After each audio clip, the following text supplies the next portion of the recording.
Hi, I'm John Schreiber. For over 19 seasons, the New Jersey Performing Arts Center has been the state's premier home to both world-class and community-centered performances. We pride ourselves on presenting something for everyone. That is why we are very proud to partner with the Caucus Educational Corporation to produce One-on-One at NJPAC with Steve Adubato.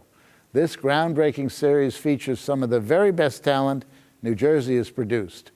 We're pleased to welcome them and you to the Arts Center. Funding for this edition of One-on-One with Steve Adubato at NJPAC has been provided by TD Bank, Cohn Resnick, Accounting, Tax, and Advisory, where forward thinking creates results. The law firm of Gibbons PC, Josh S. Weston, the Fidelco Group, the Northward Center, and by Prudential Financial's Global Communications Department. This is One-on-One. When you first heard that they were doing Charlie Rose and Gayle King, didn't you go, what? People like laughing at others, so I don't mind if the other is me. See, you go right into the character. That's what it is. I'm bringing families together a half an hour each week. Man, I'm doing something special. And so I do feel successful.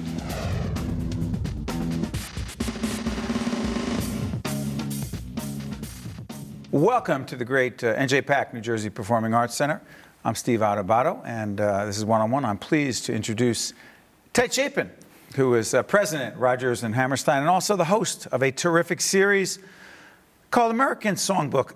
Excuse me, here at NJPAC. American Songbook is airing on all the PBS stations here in the New York, New Jersey market. WNET, the PBS flagship. Yes. NJTV and WLIW. For those who have not seen, which I can't even imagine, this great series, American Songbook, what is it? It's a series based around wonderful cabaret performers who have a show that they do for like 40 minutes. I introduce it, and they do they sing their songs, they do their show, and then we have a little chit chat. And one of the cool things about it is, although I don't think this was the way it was originally intended, if the talk is good, then after when the television guys put it all together, they tend to take some of the talk and intersperse it so that sometimes you're hearing a singer sing about a song that you've already heard them, or maybe what's going to be coming up. So they make much more interesting programs than I would have thought originally. It is just a great series. Some of the folks you have lined up.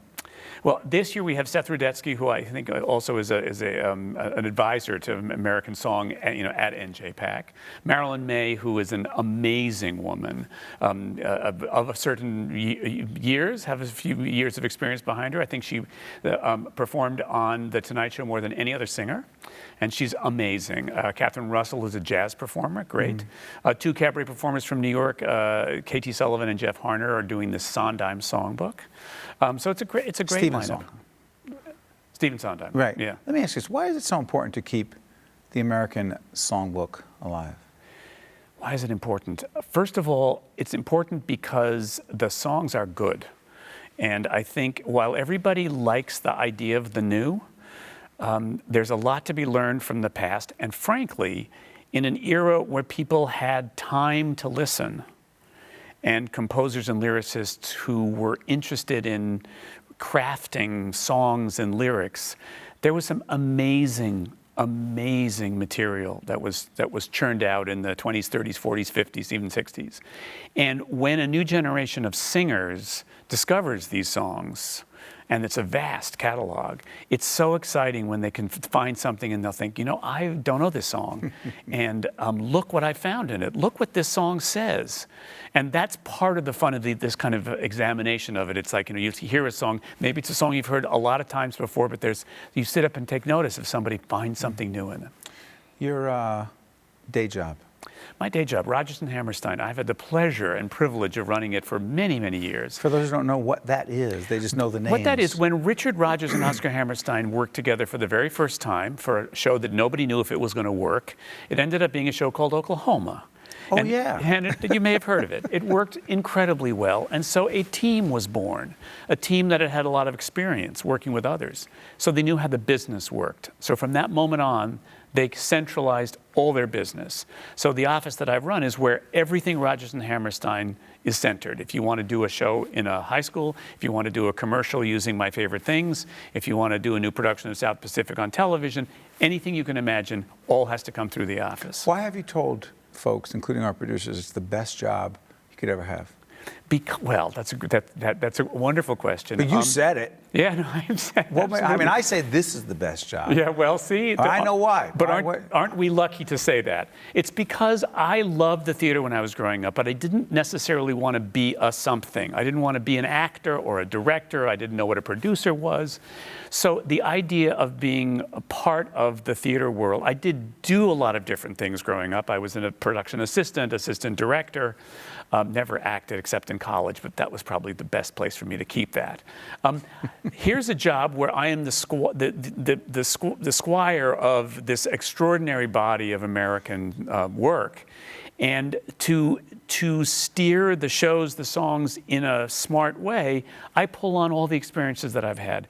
No 2 days are ever alike. That's the other thing, is that who knows what's going to go. That is true. We have The King and I playing at Lincoln Center now, and a brand new production of The Sound of Music in Los Angeles making its way east. And every day it's like, are we going to talk about this? Are we going to talk about that? Are you a business person as well as someone in the I'm arts? an instinctive business person. I have no training as business. I just, tried to figure it out. Are you an entrepreneur? Probably yes. That's probably the best way to describe what I am, because a lot of estates, I mean, Rodgers and Hammerstein are no longer here, so it's sort of estate mentality. A lot of them have people who are emotionally connected and perhaps with problems about, oh gosh, how am I going to deal with dad's music or dad's shows? I'm a hired hand.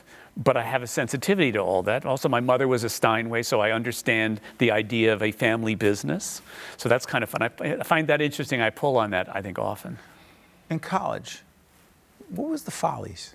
Okay, when I grew up in New York, loved the Where? theater. In the East Side, 67th and Lexington, where Hunter College is now. There's one apartment house around Hunter College. That's where I grew up. Loved the theater, went to the theater all the time, and when I was in college, I saw Company, which blew me away, the original production of the Sondheim Prince Company, Michael Bennett as well. Loved it, wanted to be part of that world, knew that those same people were doing a show called Follies. Happened to be the second semester of my junior year at college. I talked the college into letting me observe it. Talked Hal Prince to letting me observe it. Whoa. You talked Hal Prince? Right. I'd met him through my parents because my father was in the biz. Okay. And I said, I just want to observe it. I want to see how it's done. Lucky for me, the show was over budget, so they didn't have a production assistant. So I ended up getting coffee, driving people to rehearsal, and I did everything.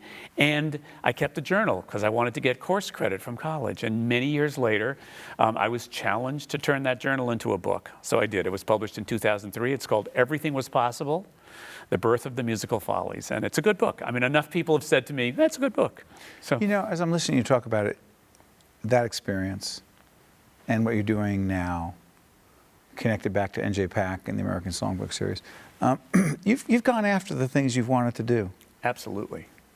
Absolutely. So say someone says, I have this obsession about talking to people about how they think things are going to happen. You wait, you let the universe come to you, and I don't want to argue with people about these things. I go, you're kidding me, right?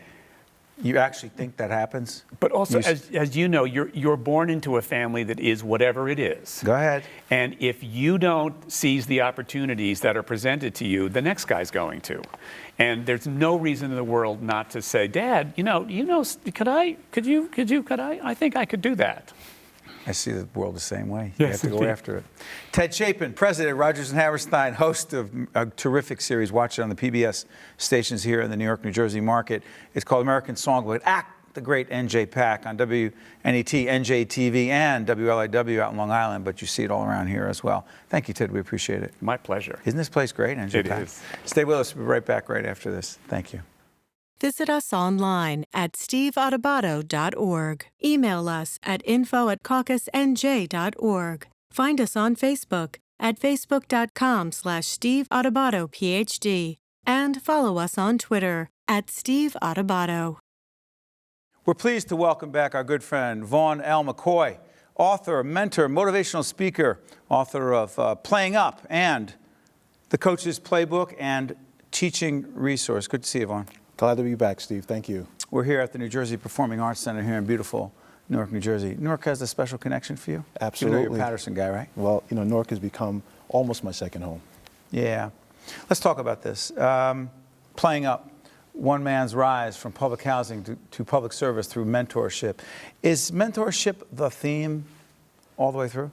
Absolutely. I mean, I think it talks about, ever since I was 8 years old, the various people who played a huge role in my life. And although I didn't view them as mentors then, writing the book, looking back, they certainly had those mentorship characteristics and the mentorship role in my life. And so I wanted to tell the story as a tribute to them, teachers, coaches, my mom, family members, and then obviously Mr. G, who becomes a central figure in the book once I got to college and really, helped open my eyes and really kind of took me under his wing.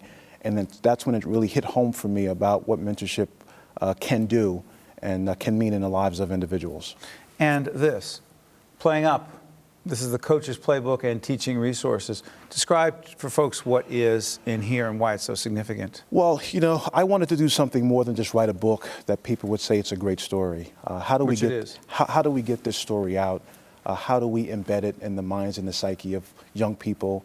And so my wife, who's an educator, lifelong educator, decided that we should write this playbook. And Your wife, Marnie? My wife, Marnie, who's been an educator in Newark, in Patterson, and also at the Pingree School. So she engaged a friend of hers, Dr. Angela Gonzalez, and together we set out on a course to develop a teaching tool or a resource that can be used in the classroom. When I was a kid, there was always a workbook that went along with the textbook.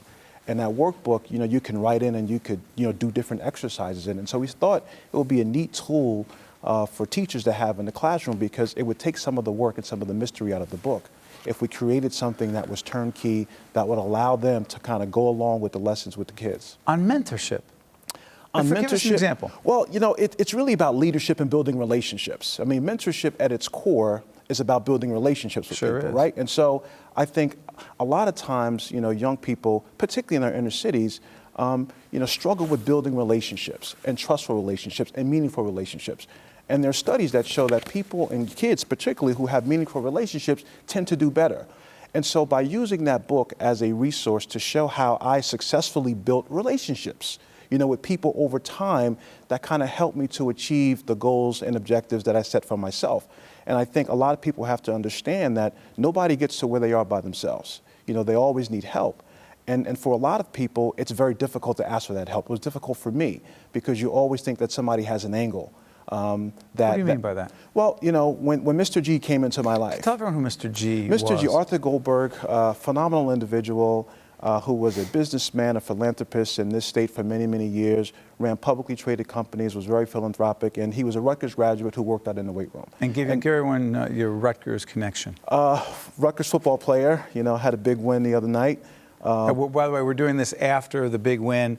55-52. Yeah, it was a big win late. Yeah. By the way, it's in the middle of the Big Ten move is happening. They're playing the #1 team as we listen. A lot of things will happen between now and when this show airs. Ohio State, yeah. But we're still rooting for Rutgers. But Absolutely. You have a Rutgers connection. Mr. G came into your life. You're in the weight room, working out at Rutgers as a ball player. What happens?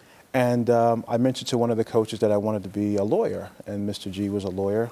The coach made the connection, and then he just started to mentor me and hold me accountable for what I said I wanted to do.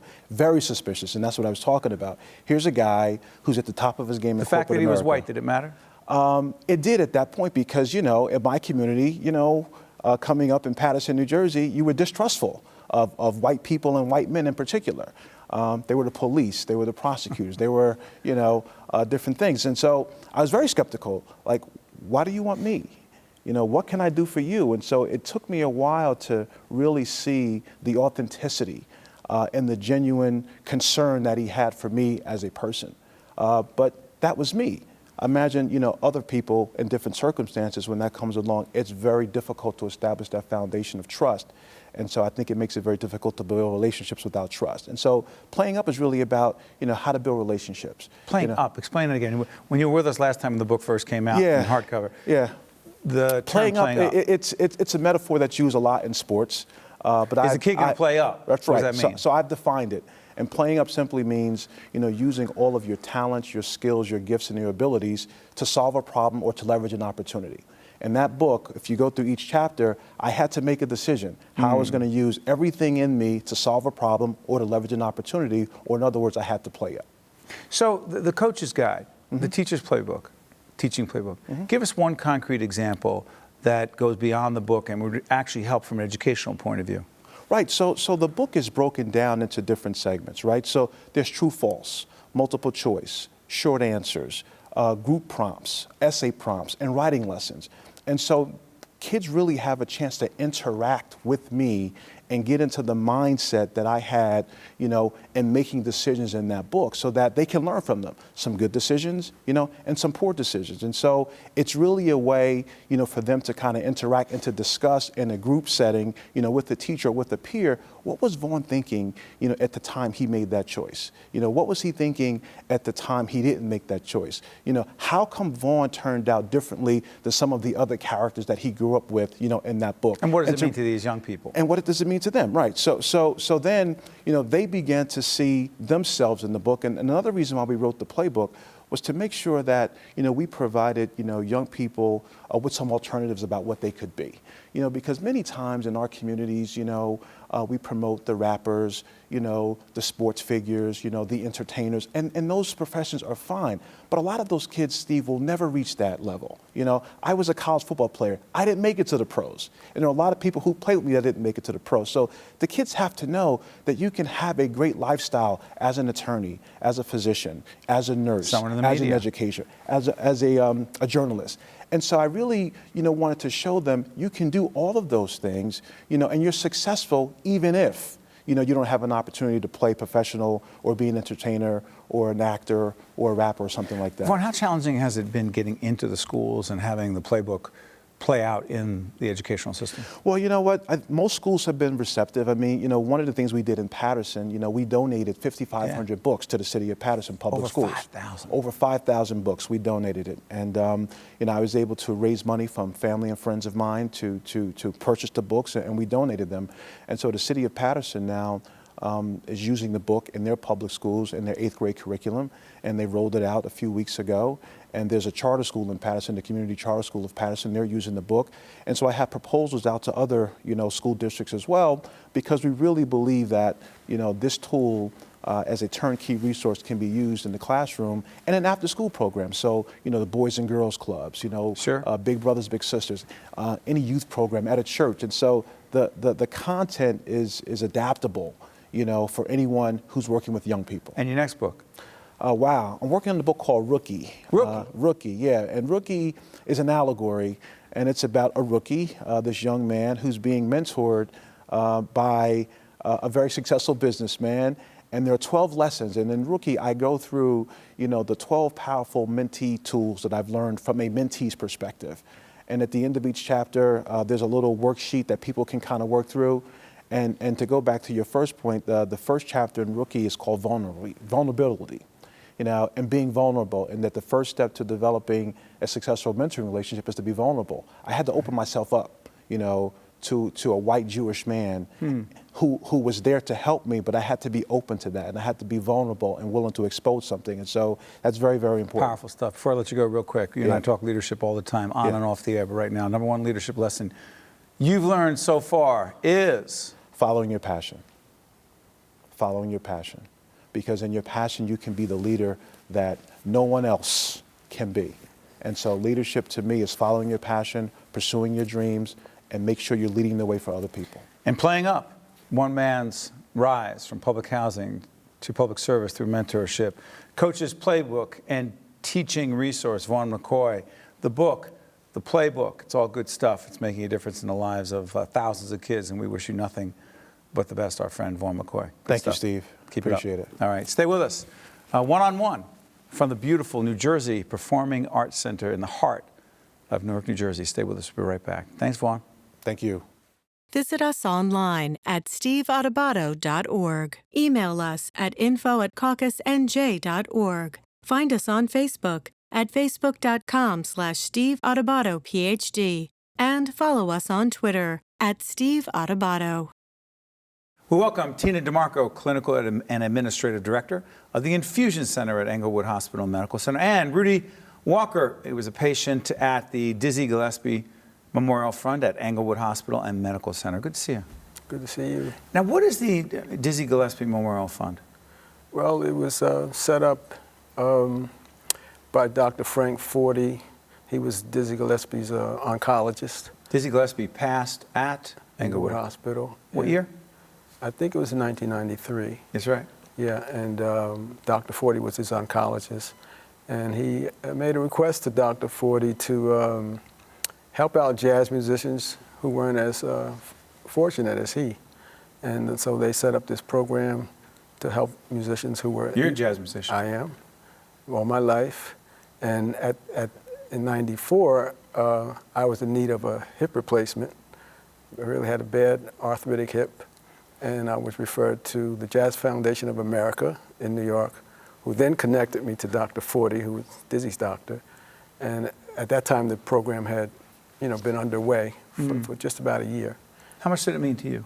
It meant everything to me because I was in excruciating pain, unbearable pain.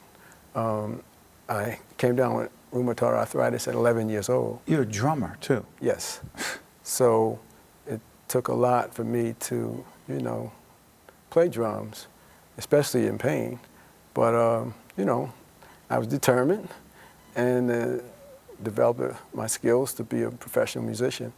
But pain will stop you, and it stopped me several times. But this program is like a lifesaver. I mean, it really saved my life in many ways because I wouldn't have been able to continue. I met Dr. Forty, and he in turn introduced me to Dr. David Feldman, who replaced my hip pro bono. All part of this Dizzy Gillespie initiative at Englewood. Absolutely. Connected back to the Englewood mission to help people in need. Talk about the work that you're doing at the Infusion Center. So we're looking through providing art therapy for art patients. Therapy? Yes. So we've... the Art of Healing program. Talk about that. The Art of Healing program was a program that was established about 2013. And in collaboration with a local art school. And what we started doing was just displaying art from local artists, community artists. How do patients benefit from that? And, well, when you walk into a hospital, you walk in with anxiety because obviously you're there for a reason. And when you walk into the lobby of Englewood Hospital, you'll often hear music played by some of our That's right. local musicians. I've noticed. Yeah, it's very calming. It stops you. You look, listen, and when you're walking down the hallways and you see this beautiful artwork displayed on the walls, you also stop and look, like when you'd walk through a museum to look at artwork, and it relates to people in different ways. It makes you, look at a creative side. It makes you relax, and so we're hopefully looking to deter patients' stress and anxiety. So we've now joined together with this art school to create an armchair artist program in the Infusion Center for patients who are there for long hours. What happens when they're there? So the artist will meet with them, sometimes individually, sometimes in a group setting, and provide them with a way to express their feelings, their emotions. So to detach a little bit from the reality, though, we need patients to be grounded in reality, that this is their diagnosis, but certainly we don't want them to become that diagnosis. Yeah. We want them to live their life. And part of that is coping. The connection for you as a musician. Right. You've been at this for many years, as you said. Right. Your view of the connection between music and the therapy of healing. Well, it's very clear to me that music is very healing. And you witness it, I witness it, and have been witnessing it every time I play for people around the world or in New Jersey or around the country. You know, people are healed by music. You know, it may be subtle. They may not realize it till they leave, and wow, that was awesome. And it's priceless. This whole Dizzy Gillespie thing, I remember Warren Geller, your CEO, and I were having this conversation about this. I was like, what's this whole, Dizzy Gillespie thing? Because that didn't have to happen. No, it didn't have to happen, but it did. Because jazz musicians, famous people, pass in hospitals all over the world. That's right. This happened. Why do you think that happened? I know it happened because he was a very compassionate human being. He thought about other people, and he knew, or at least he thought that, asking Dr. Forty to do this, that it could come to fruition, and it did. I mean, he was a very compassionate guy. He was real down to earth. He wasn't a celebrity. He was just a down to earth person. And so while he's not with us, he's still helping other people. Absolutely. I think about him all the time. You do? Absolutely. I mean, I've been benefiting from this program for 21 years. My hip was replaced August 3rd, 1994. You told our producers you're going to play the drums till the day you leave this earth. Well, then that's when I'll be done. Yeah, but I think most musicians think that way. Musicians don't retire. You don't retire? No, you play, you love what you do, it's your passion. So you do it, and I'll do it until I can't do it anymore. A few seconds left. How much you love what you do? I love what I do. Make a difference every day. Every day, people's lives. If you can touch them in the slightest way, make a difference. Rudy Walker. He's a jazz musician. Been playing how many years again? Well, I've been playing, I started playing drums 60 years ago, but I've been playing professionally over 40 years. And Tina DeMarco from Englewood Hospital and Medical Center. I want to thank both of you for joining us here at the Performing Arts Center in Newark. Thanks so much. We appreciate it. My pleasure. Thank you. One-on-One with Steve Adubato at NJPAC has been a production of the Caucus Educational Corporation, celebrating over 25 years of broadcast excellence, and by the New Jersey Performing Arts Center, in cooperation with NJTV and 13 for WNET. Funding for this edition of One-on-One with Steve Adubato at NJPAC has been provided by TD Bank, Cohn Resnick, Gibbons PC, Josh S. Weston, the Fidelco Group, the Northward Center, and by Prudential Financial's Global Communications Department. Promotional support provided by NJ.com, Small News, Big News, True Jersey. And by NJ Biz, all business, all New Jersey. Transportation provided by Airbrook Limousine, serving the metropolitan New York, New Jersey area. Hi, I'm Eric. You might see me as an ordinary person, but I've been living with a brain injury for nearly 2 years. One of my struggles is short-term memory loss. At Opportunity Project, I'm given hope and support, and I've gained my confidence back through the job placement program. Despite my challenges, I have a reason to keep improving. Today, even though life has changed me, I believe that anything is possible. If you have a brain injury, you don't have to face your road to recovery alone.